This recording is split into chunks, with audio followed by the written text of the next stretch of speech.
Last night's World Series was maybe the craziest sporting event I've ever seen in my life. It's the longest World Series in MLB history. It was a great game in the first 9 innings, went scoreless through extras until Freeman's big time home run in the bottom of the 18th inning. They played two full games in this one. It was just an incredible game. And we got to talk about it. So it's the longest game in MLB history. I think 6 hours and nearly 40 minutes in this one.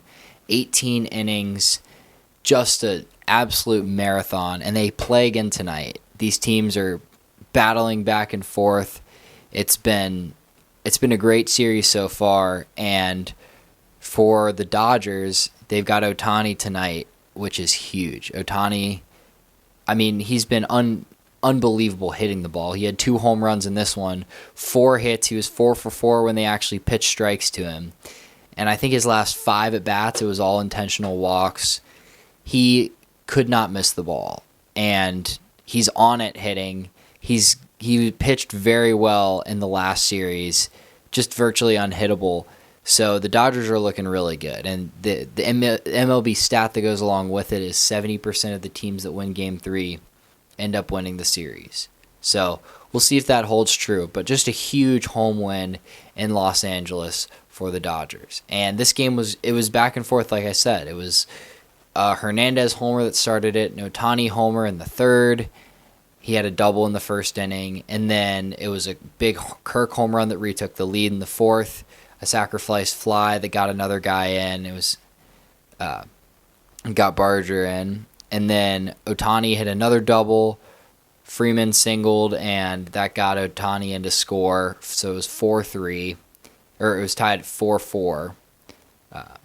Ohtani's run also knocked in someone. And then, going down the line, it was a single that scored Guerrero in the 7th. Ohtani homered again to tie it in the 7th. And since then, it was just back and forth. There were a couple times where both teams had guys stranded at the bases. Everyone was trying to be the hero and hit the big moon bomb. Will Smith almost got one. I think one of Freeman's was almost out of there as well.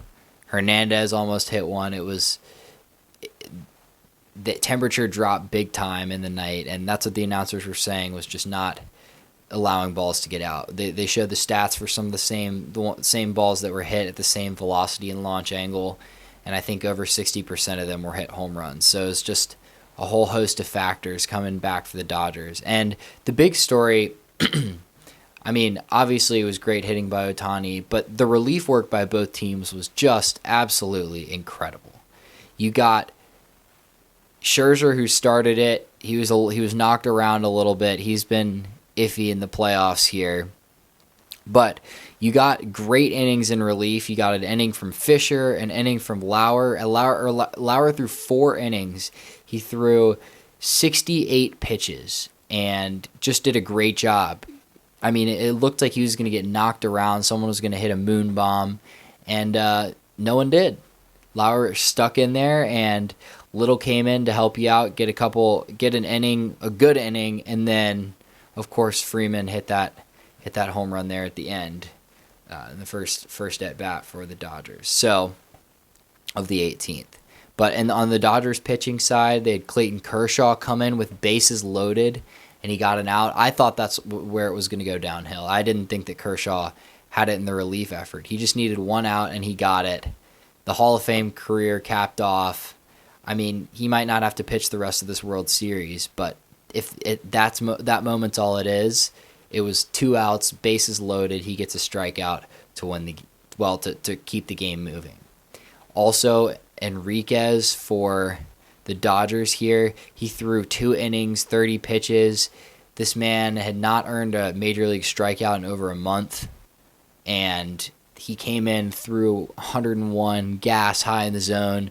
He was unhittable virtually. Everyone was tired as well, but Will Klein was just fantastic relief effort. He was not on an MLB roster a month ago, and he threw 4 complete innings, 72 pitches, doubling his career high. I think his career high before was 36 pitches, 5 strikeouts in 4 innings in the relief effort.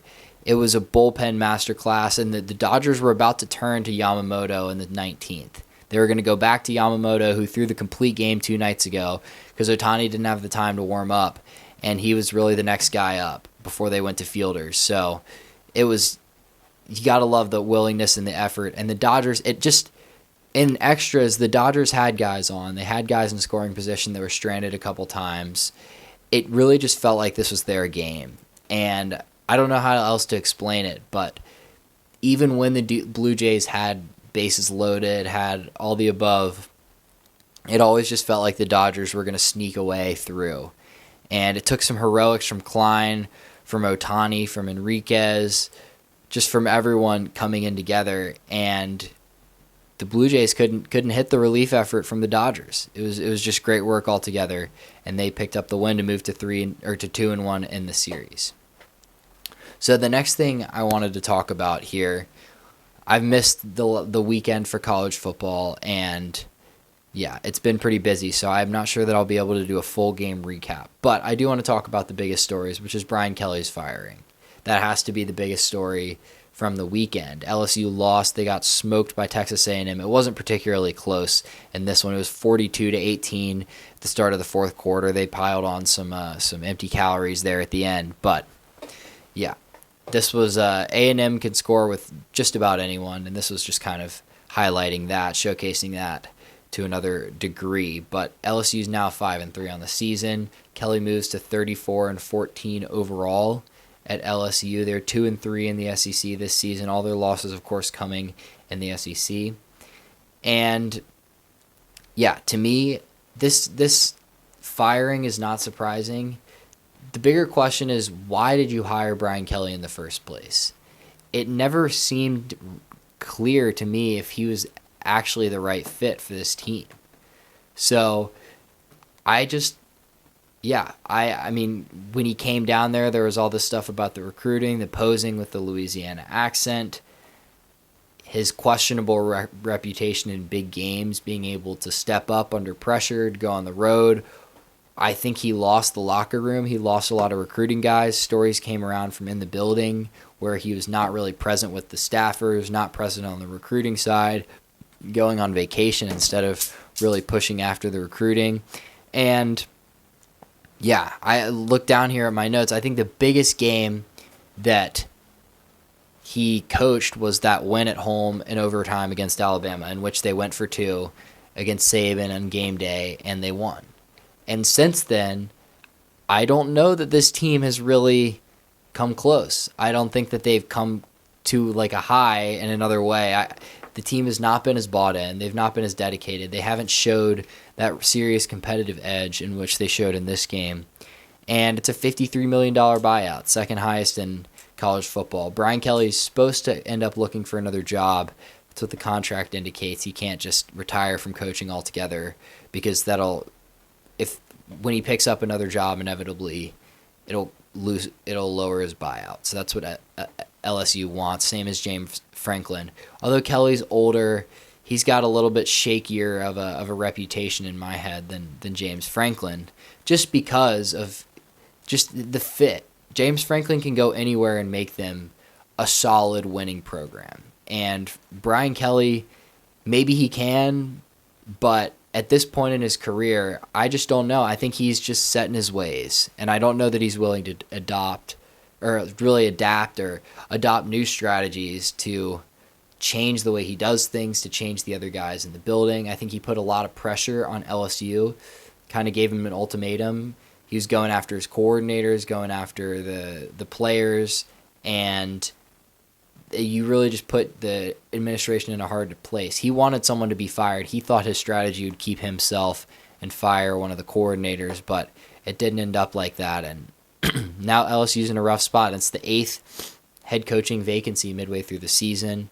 I think the 3rd in the SEC, if that's right. Arkansas, this one in Florida. Yeah, and with Florida, this is probably the biggest job that's open, but LSU is particularly bigger. I mean, this is probably a top 5 job in the country, just with the recruiting talent in Louisiana, the home crowd advantage. Yeah, people are saying LSU should go after Brent Key. They should go after Marcus Freeman. Lane Kiffin. There's all these guys in talks. It's going to be interesting to see what they end up doing here. Okay, so last story we're going to talk about today. I wanted to talk about rookies in the NBA. And I have not really, the opening night of the NBA, I was traveling, haven't been able to really sit down and watch. I've been catching up on highlights, watched a good bit last night, and I can tell you that this rookie class is really, really, really good. This might be the best rookie class since 2018 with that class was just fantastic with Trey and Luka and Michael Porter Jr. and so forth. But yeah, let's talk about some of these rookies that have looked pretty good. Cooper Flagg has been fantastic. We've seen the explosive highlights against the Raptors. He's been improving his efficiencies every game. He looks really strong on the defensive side. They've had him bringing up the ball on the floor, running the pick and roll extremely well with Davis and Lively. That tall lineup in the Mavericks, they're going to win a lot of games, and they won't have Kyrie back until I think January, February, but it doesn't matter because Cooper Flagg is really good, and this team is going to win a lot of games. He's versatile. He's explosive. He's good on the defensive side. He's young. I think he's a lob threat. I mean, he's just a really great player. So he looks really good. I don't know if he's generational. Maybe. It's hard to say, but he's going to be a really, really good player. So he could be an all-star even this year. He's, I think, second on their team in scoring or just around it behind Davis. Dylan Harper, let's go down the list. Dylan Harper looks really good. And part of it is also the Spurs being 4-0 now. He's got Wemby to play with. They've had him in a mix of coming off the bench and starting. He's just plays at his own pace. He's so quick, exploding to the rim. Playing with Castle as well is a great two-man game. And I think his change of direction and his speed is really game-breaking. I think his ability to find his spots in the paint, to finish through contact, to step out and shoot. He looks comfortable spotting up and shooting with open looks when the defense collapses on Wemby. And with Castle, with Harper, with Fox coming back, I think in a month or so, in the next month, this backcourt is probably the best in the whole NBA. You get Harper to run the bench unit, I mean, that's ridiculous. Castle and Fox are going to pair well together. Castle's the great defender, of course. And, of course, Wemby can bring the ball up in transition. Yeah, Harper's really, really good. So, yeah. Then Johnson, Howard, and Knipple, these guys I have not watched a whole lot of. I've seen highlights here and there. I think Knipple has had some chances to fill in for the Hornets. He's been pretty solid shooting. He's been able to space, help them. He's looked comfortable, pretty solid on defense. Not a bad pick at all. I think he's only going to get better, and within the Hornets system, he can be a very good player. With Knipple, with Brandon Miller, with LaMelo, their bigs are a bit of a question, but I think that team can be pretty solid. Trey Johnson, he's been scoring a lot for the Wizards. They've kind of thrown him into the fire on the offensive side, but he gets to fall behind CJ McCollum. He looks comfortable shooting with the NBA spacing. That was my question in college. When March Madness came, the defense really ramped up, and he struggled. He struggled to shoot. He struggled to really create his own shot. So I wonder what's going to happen as the season develops. How do you create more space for Johnson? How do you get him better looks? But he's been really good so far as well. Now I wonder how much of it is being on the Wizards and getting a lot of opportunity. But he has also looked pretty good. Cedric Howard as well has gotten a lot of opportunity shooting the ball with the Grizzlies. He's looked, I was a little bit questionable maybe about him as well from Washington State, only a year after being in D2 ball, but he's looked really good. And again, these guys' ability to step in immediately and shoot the ball is just mind-blowing to me. I don't know how these teams hit on these guys that, yeah, the scouts really know what they're doing. And in a good class like this, I think it just comes to fruition because all these guys are stepping up. All these guys are really making an impact on the NBA side. And Cedric Howard looks like he's kind of the prototypical Grizzlies player, a little bit overshadowed, maybe in the scouting process. He gets into Memphis. The development team at Memphis is just incredible. With Ja, with Jaren, with all these other guys that they've got in there, he just has a chance to not be a primary shooter, to not be a go-to guy, but to still make a huge impact. And Ja looks solid and healthy to start this season. Lastly, let's talk about my Pelicans rookies. I've watched these guys a little more, prefacing that. But the team is struggling. The team looks terrible. And it's disappointing because I think the coaching and the schematics has been particularly rough, blowing 2 fourth-quarter leads. And then last night, they allowed the Celtics to shoot 50-something threes and got out-rebounded, nearly doubled on the glass. I think it was in the 55-ish to 36. It was horrific. It was horrific coaching, horrific game planning. But the rookies have gotten good opportunity. Jeremiah Fears looks pretty good off the bench. He's averaging in double digits. He's been able to draw contact very well, finish in the paint. Inconsistent last night. He's going to have ups and downs. But I think in the role of coming off the bench unit, once DeJounte Murray gets back, he's going to be even more off the bench. I think putting him into the starting lineup like they did last night was premature, and he's got a long way to go. But let him get more comfortable on the bench. The way that he controls the speed of the game has been really good, and I've liked it. Derek Queen also looks pretty solid. I mean, I was a little bit more hesitant on Derek Queen to see really how good he was going to be, what his talent was, if his speed was going to translate to the NBA.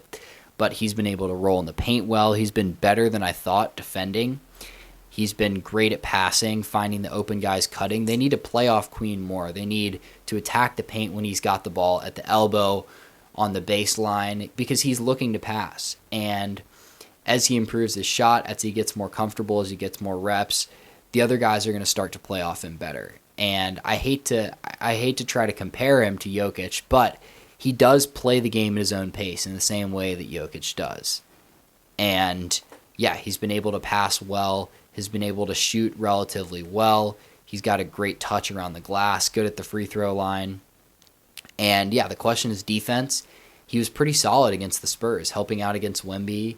He's got to get better, more aggressive on the glass, but most big man rookies do. And I think he's going to be pretty solid. So I don't know exactly how he fits along Zion, but I think he's going to be a good player. And at least now filling in some with Misi. He's kind of a good contrast because he's more of a lob threat, more athletic, better defender, but is not as good of an offensive player. So having Queen to come off the bench to maybe start some is a nice pairing alongside the rest of the team. So yeah, that's going to do it for today's video. I think I'm going to start a new series looking at building a sports betting model. So let me know down below if you're interested. And yeah, I will see you back tomorrow.